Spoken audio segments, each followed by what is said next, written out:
인간은 온전한 하나님의 형상으로 지음받았는데 그 하나님의 형상을 담은 그릇은 질그릇 같은 흙입니다. 흙으로 만들어진 질그릇은 잘 다루어야 됩니다. 다시 말해 가야 하는 곳에 가고 가지 말아야 할 곳에는 가지 말아야 합니다. 그리고 아무렇게나 자신을 함부로 내동댕이 쳐버리면 깨어지게 됩니다. 하나님의 형상을 질그릇 같은 육체에 담은 아담과 하와는 하나님으로부터 안전하고 바른 생명의 길을 가르침 받았습니다. 그러나 질그릇을 가진 아담과 하와는 마귀의 미혹에 넘어가고 말았습니다. 가지 말아야 할 길을 가고 하지 말아야 할 일을 하고 말았던 것입니다. 그 결과 질그릇의 인간은 산산조각이 나고 말았습니다. 그때부터 인간은 전적으로 부패 타락한 인간이 되었습니다. 그들은 범죄로 온전한 하나님의 형상에 큰 손상을 입고 말았습니다. 그때부터 죄인이 아닌 인간이 없고 불완전하지 않는 인간이 없게 되었습니다. 그리고 지식에게까지 부패하게 되어 어리석은 자가 되고 맙니다. 다시 말해 하나님에 의해 지음받고도 하나님이 없다고 말하게 됩니다. 그것을 이렇게 성경은 말씀하고 있습니다. 시편 14편 1절에서 3절에 어리석은 자는 그의 마음에 이르기를 하나님이 없다 하는도다. 그들은 부패하고 그 행실이 가증하니 선을 행하는 자가 없도다. 여호와께서 하늘에서 인생을 굽어 살피사 지각이 있어 하나님을 찾는 자가 있는가 보려 하신즉 다 치우쳐 함께 더러운 자가 되고 선을 행하는 자가 없으니 하나도 없도다 했습니다. 부패 타락하여 변질해버린 인간은 선을 행하지 않고 하나님을 찾지 않고 더럽고 추한 악을 찾는 자가 되어버렸습니다. 그런 와중에 긍휼에 풍성하신 하나님은 세상에 찾아오셔서 말씀을 주시고 은혜를 주시고 급기야는 예수님과 성령님도 보내주셨습니다.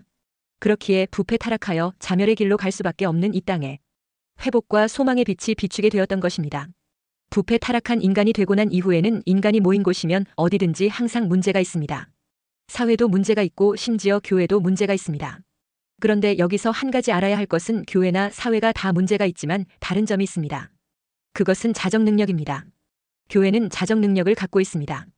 그렇기에 교회 안에 문제가 많은 사람들이 모였지만 시간이 흐르면서 점진적으로 변화가 일어나게 됩니다. 이것이 세상과 다릅니다. 그러나 교회 밖의 사회에서는 자정 능력이 없다는 것이 문제입니다. 고린도 교회를 보세요. 고린도 지역에는 온갖 신화와 무신론 철학과 갖가지 우상과 음란한 쾌락주의가 판을 치고 있는 지역입니다.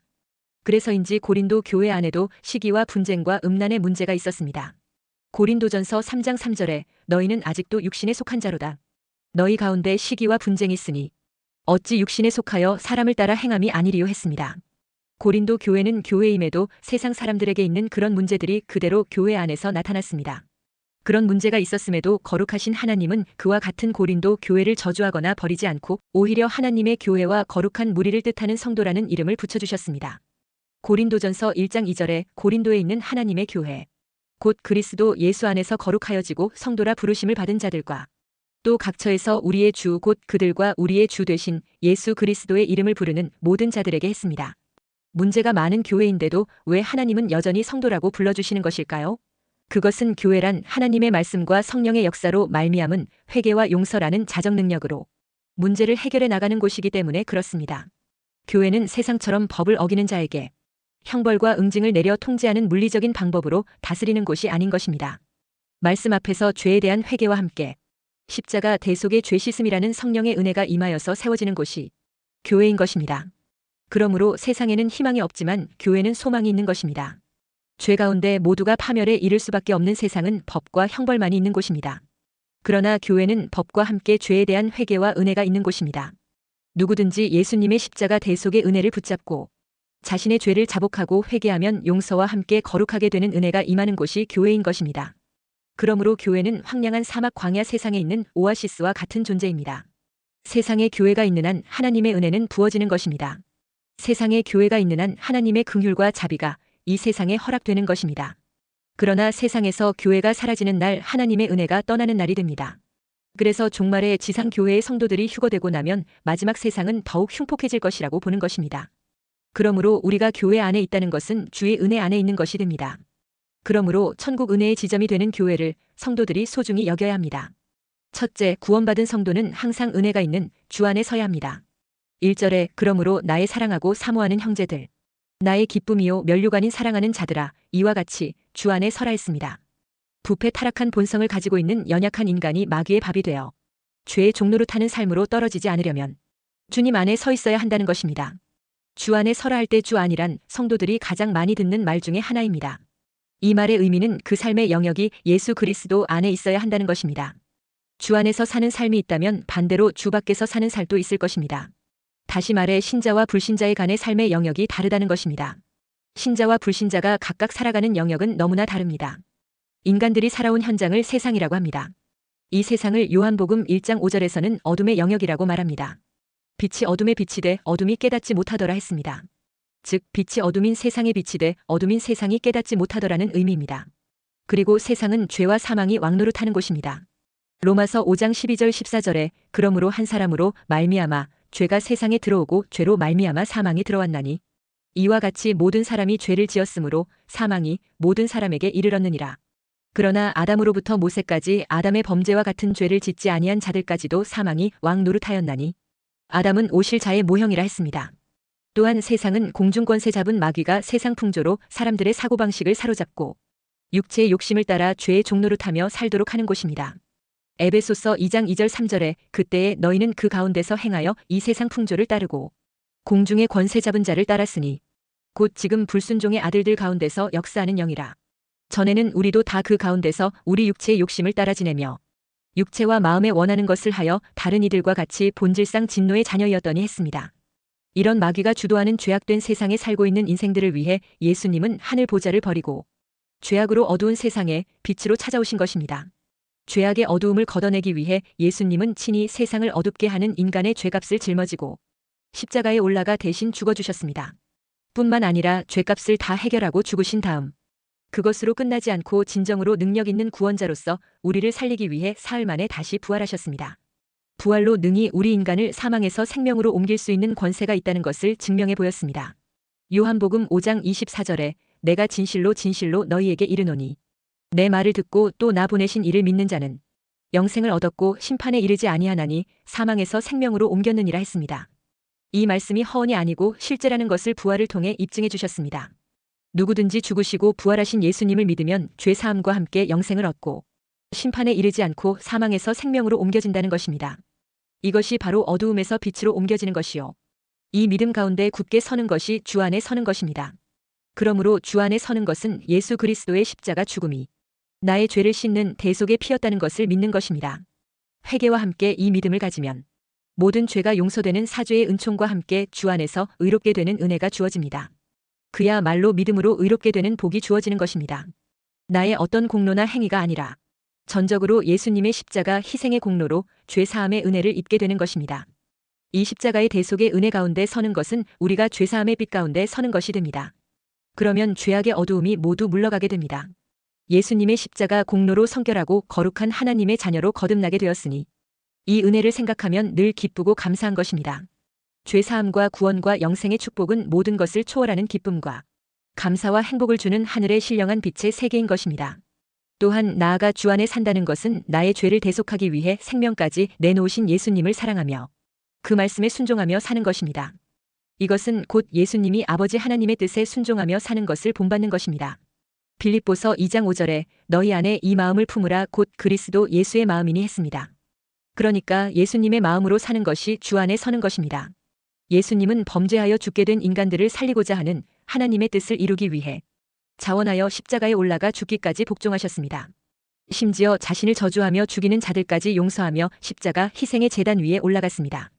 그리하여 우리에게 죄 용서의 문이 열리고 구원의 문과 천국 문이 열리게 한 것입니다. 하나님의 뜻이라면 십자가라 할지라도 그것을 짊어지고 순종으로 나아가는 것이 예수님의 마음이요. 주 안에 서는 것입니다. 그리고 주 안에 선다는 것은 그리스도 안에서 살아가는 신앙을 말합니다. 다시 말해 그리스도 안에서 죄와 어두움을 멀리하고 구별되게 살아가는 것을 말합니다. 하나님의 자녀된 거룩한 성도는 구별된 삶을 산다는 것입니다. 그것이 성도의 정체성입니다. 그러므로 성도가 거룩하게 살지 않으면 어두움과 재앙이 몰려오게 됩니다. 마귀가 몰려와서 우리를 도적질하고 죽이고 멸망시키게 됩니다. 하나님께서 이스라엘 백성들을 택하고 거룩하게 구별된 백성으로 세웠습니다. 그리고는 마귀를 상징하는 바로왕의 통치에서 나오도록 출애굽시켜 광야를 거쳐 은혜가 있는 약속의 땅 가나안을 선물로 주셨습니다. 이스라엘의 스스로의 힘이 아니라 하나님이 은혜로 점령한 땅이기 때문에 그들은 가나안을 선물로 받은 것입니다. 그 선물로 받은 가나안 땅은 어린 양의 피가 뿌려진 땅입니다. 그래서 그 땅은 거룩한 땅이고 아름다운 땅이고 풍요로운 땅입니다. 그런데 그 거룩한 가나안 땅에서 거룩해야 합니다. 거룩해야 할 이스라엘 백성들이 거룩하지 않게 되면 그 거룩한 땅은 그들을 토해낼 것이라고 경고했습니다. 레위기 18장 28절에 너희도 더럽히면 그 땅이 너희가 있기 전 주민을 토함같이 너희를 토할까 하노라 했습니다. 그러므로 하나님의 은혜로 점령한 가나안 땅에서 그들이 해야 할 일이 무엇입니까? 그것은 유월절 어린 양의 피의 가치를 알고 그 은혜를 감사하며 사는 것입니다. 그것이 이스라엘의 사명이고 본분입니다. 이것이 바로 주 안에서의 삶입니다. 이렇게 살 때 누구도 넘볼 수가 없는 것입니다. 성도는 아직 얻지 못한 것을 얻기 위해서 살아가는 사람이 아닙니다. 성도는 이미 모든 것을 얻은 자입니다. 그리스도 안에서 모든 것이 완벽하게 주어졌습니다. 무엇 하나 부족함이 없는 은총을 입은 것입니다. 십자가 위에서 다 이루었기 때문입니다. 이제 우리가 이루어야 하고 보충해야 할 일은 없습니다. 성도는 예수님께서 다 이루어 주신 것을 감사하며 누리면 됩니다. 주 안에 서라는 것은 주님으로 되어 진리를 좌로나 우로나 치우침이 없이 그대로 믿고 믿음 위에 서라는 것입니다. 예수님의 희생의 피로 깨끗함을 얻은 그 은혜를 늘 감사하며 자신을 죄에게 드리지 말고 의에 드려 복종하고 순종하는 자세로 주 안에서 살아라는 것입니다. 그것이 주 안에 서는 것입니다.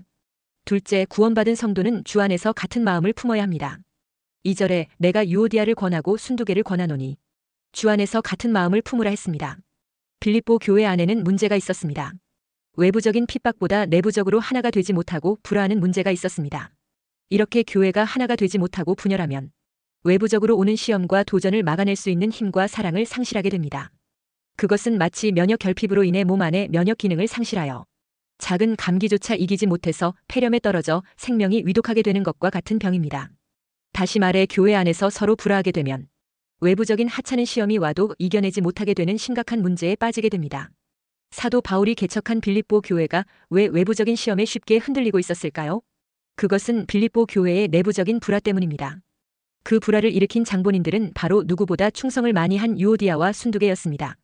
바울 사도가 이 두 사람의 이름을 거명한 것은 빌립보 교회 안에서 지도적인 위치에 있으면서 누구보다 충성을 많이 하였기에 잘 알고 있었기 때문입니다. 바울이 굳이 두 사람의 이름을 콕 집어서 말하며 주 안에서 같은 마음을 품으라고 권면하고 있는 것을 볼 때 유오디아와 순두개가 빌립보 교회를 섬기는 일에 있어서 서로 마음이 맞지 않았다는 것입니다. 이런 경우 세상 법에서는 누가 잘하고 못하고를 논하고 누가 더 문제가 많고 적고 시시비비를 가리는 일을 가장 중요하게 다룹니다. 그 이유는 그래서 잘못한 사람을 찾아내어 그 사람에게 책임을 묻고 정죄하여서 질서를 잡고 문제를 해결하기 위함입니다. 그런데 교회는 어떠해야 할까요? 교회도 무슨 문제를 해결할 때 결과를 가지고 우열과 책임 소재를 따지고 잘잘못을 가려내는 식으로 해야 할까요? 그런데 그런 식으로 문제를 해결하는 것을 가장 민주적이고 법정신에 맞는 정의로운 방법이라고 생각하는 그리스도인들이 많습니다. 그러면 바울은 이 빌립보 교회 문제를 어떻게 해결하라고 합니까? 유오디아와 순두개가 서로 갈등하고 반목하는 것을 보고 그 책임이 누구에게 있다고 판단하였습니까? 바울은 이들에게 대해 2절에 내가 유오디아를 권하고 순두개를 권하노니 주 안에서 같은 마음을 품으라 했습니다. 여기서 권하노니라는 헬라어 팔라칼레비는 곁에라는 말과 부르다는 말이 합쳐진 것으로 사람을 불러서 간청하는 것을 뜻합니다. 그러니까 바울은 여기서 강압적이거나 어느 한편을 두둔하거나 비판하는 것이 아니라 두 사람에게 간곡하게 권하는 것으로 문제를 풀려고 했습니다. 다시 말해 일의 결과가 아니라 일의 근본인 마음을 고쳐먹어야 한다고 했습니다. 여기서 만약 바울 사도가 재판장이 되어 두 사람의 이름을 성경에 기록할 때 두 사람의 잘잘못을 기록했다면 그 중에 잘못했다는 판단을 받은 사람의 이름은 영원토록 돌이킬 수 없는 불명예가 되고 말았을 것입니다. 또한 유오디아와 순두개가 교회 안에서 영향력이 있는 사람이었기 때문에 이 두 사람의 갈등이 두 사람으로 끝나지 않았을 것입니다. 자연히 교인들을 두 줄로 세우게 만들고 교회는 분열이 되고 말았을 것입니다. 그러므로 바울 사도는 유오디아와 순두개에게 무엇보다 먼저 주 안에서 같은 마음을 품으라고 간곡하게 권면하고 있는 것입니다. 교회 안에서는 잘하고 잘못하고가 없는 것입니다. 잘한 사람은 자기 힘이 아니라 주님의 은혜였음을 깨닫고 겸손해야 합니다. 그리고 부족했던 사람은 좀 더 노력을 하여 앞으로 더 잘하면 되는 것입니다. 교회 안에서 일어나는 가장 큰 문제는 주를 위해서 일을 한다 해놓고 서로 갈등하고 반목하여 교회를 분쟁하게 하고 분열하게 만드는 원인 제공자가 되는 것입니다. 일과 사건보다 더 큰 문제는 그 일로 인해 갈등과 분쟁을 증폭시키는 자세입니다. 일을 크게 만들지 말고 작게 만들어라는 것입니다. 그렇게 하기 위해서는 무엇보다 겸손해야 합니다. 그리고 인내하며 서로 사랑하고 용서하는 마음을 갖고 무엇보다 하나 되기를 힘써야 합니다. 에베소서 4장 2절 3절에 모든 겸손과 온유로 하고 오래 참음으로 사랑 가운데서 서로 용납하고 평안에 매는 줄로 성령이 하나 되게 하신 것을 힘써 지키라 했습니다. 셋째, 구원받은 성도는 동역자를 돕는 자가 되어 화평하게 하는 자가 되라고 합니다. 3절에 또 참으로 나와 멍에를 같이 한 내게 구하노니 복음에 나와 함께 힘쓰던 저 여인들을 돕고 또한 글레멘드와 그 외에 나의 동역자들을 도우라. 그 이름들이 생명책에 있느니라 했습니다. 빌립보 교회는 바울이 유럽 전도 여행할 때 제일 먼저 세운 교회였습니다. 여기서 당시 귀족이나 부유층들이 즐겨 사용하던 자주색 옷감 장사를 하는 루디아와 귀신에 들려 점을 치는 일을 하던 여종과 빌립보 감옥의 간수와 그의 가족들을 전도하게 됩니다. 이들이 빌립보 교회의 중심 인물들이었다는 것을 짐작할 수 있습니다.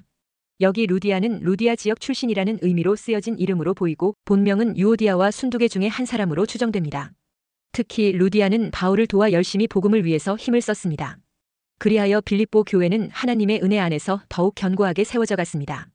그런데 바울이 로마의 옥중에서 들은 빌립보 교회의 소식은 바울을 염려하게 만드는 소식이었습니다.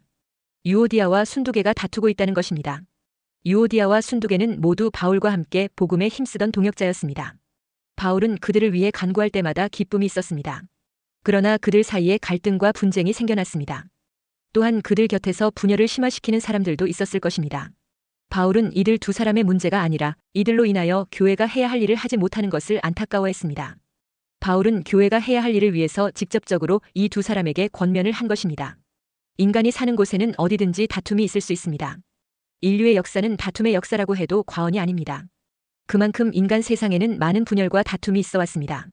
교회도 인간이 사는 곳이기 때문에 부패한 본성으로 인해 다툼이 있을 수 있습니다. 최초의 인간 아담의 가정에도 다툼이 있었습니다. 그 다툼을 잘 풀지 못하고 큰 아들 가인이 그의 동생인 아벨을 쳐서 죽였습니다. 오순절 성령이 충만히 임한 초대 교회 안에서도 다툼이 있었습니다. 히브리파와 헬라파가 구제하는 문제를 놓고 다툼이 있었습니다. 바울과 바나바 같은 사람도 선교 여행을 놓고 불성실한 마가를 계속 데리고 가야 하는지 아니면 그만두게 해야 하는지 하는 문제를 놓고 서로 의견이 달라 다투었습니다. 이렇게 교회도 인간이 사는 곳이기에 다툼을 피할 수 없습니다. 빌립보 교회에도 그런 다툼이 있었습니다. 그 당사자는 2절에 유오디아와 순두개였습니다. 유오디아는 좋은 여행, 순조로운 여행이라는 뜻이고 순두개는 행운, 행복한 기회라는 의미입니다. 그런데 이들은 그 이름의 뜻과는 다르게 교회를 순조롭지 못하게 하고 행복한 기회를 주는 자가 되지 못했습니다. 그러면서 이들에 대해 바울은 3절에 이렇게 말합니다. 또 참으로 나와 멍에를 같이 한 내게 구하노니 복음에 나와 함께 힘쓰던 저 여인들을 돕고 또한 글레멘드와 그 외에 나의 동역자들을 도우라. 그 이름들이 생명책에 있느니라 했습니다. 이 여인들은 복음을 위해 힘썼던 여인들이라고 했습니다. 열정적인 헌신이 있는 여인들이었습니다. 충성도가 높았다는 것입니다.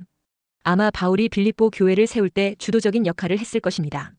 그런데 열정이 없으면 다툼도 없습니다. 그런데 왜 다투었겠습니까?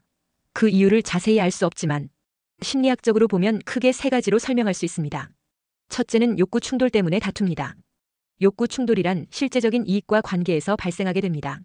가족 식구끼리 텔레비전을 보면서 남편은 스포츠를 좋아하고 아내는 드라마를 좋아하고 아이들은 음악 공연을 좋아할 수 있습니다. 그런데 TV는 한 대입니다. 수요는 셋인데 공급은 하나밖에 없습니다. 가지고자 하는 사람은 셋인데 물건은 하나밖에 없는 셈입니다. 이러면 다툼이 일어날 수 있습니다. 그리고 둘째는 가치관의 차이 때문에 다툽니다. 이것은 삶의 방식과 관계가 있습니다. 아들은 머리를 노란색으로 염색드리고 싶어 합니다. 그런데 어머니는 노란 머리를 보는 것이 싫습니다. 이렇게 가치관 차이가 생기면 다툼이 일어날 수 있습니다. 셋째는 감정의 충돌 때문에 다툽니다. 같은 말이라도 기분을 상하게 하면 감정이 충돌되어 싸웁니다. 기분 나쁘게 쳐다보았다고 시비하다가 살인까지 일어나기도 합니다. 그러나 서로 욕구를 조절하고 가치관을 맞추고 감정을 일치시킨다는 것은 쉬운 일이 아닙니다. 그러면 다툼이 일어났을 때 어떻게 해결할 수 있습니까? 바울은 2절에 주 안에서 같은 마음을 품으라 했습니다. 한쪽 편만 든 것이 아니고 둘 다 그러게 하라는 것입니다.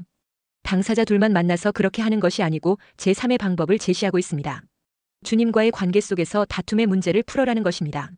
서로 주님 안으로 들어가라는 것입니다. 우리가 다툼을 극복하기 위해서는 가치관이나 욕구나 감정의 문제로 인한 모든 다툼에서 서로를 바라보는 것이 아니라 서로 주님을 바라보아야 합니다. 황새와 조개가 서로 싸우면 어부만 좋아집니다. 황새는 생각하기를 오늘 내일 비만 오지 않으면 바짝 말라 죽은 조개가 될 것이다 하였고 조개는 조개대로 오늘 내일 입만 버려주지 않으면 죽은 황새가 될 것이다 생각하여 서로 버티고 있었습니다. 그러나 그때 마침 어부가 이 광경을 보고 있다가 황새와 조개를 한꺼번에 망태 속에 넣고 말았습니다. 이와 같이 신앙인이 싸우면 사탄만 좋아합니다. 기독교를 개독교라고 비난하는 사람만 좋아합니다. 문명이나 국가의 몰락은 90%가 외부적인 요인이 아니라 내부적인 분열로 인해 몰락했다고 합니다. 우리는 모두 예수님의 마음을 배워서 품어야 합니다. 죽기까지 복종하며 낮아지는 겸손한 마음을 가져야 합니다.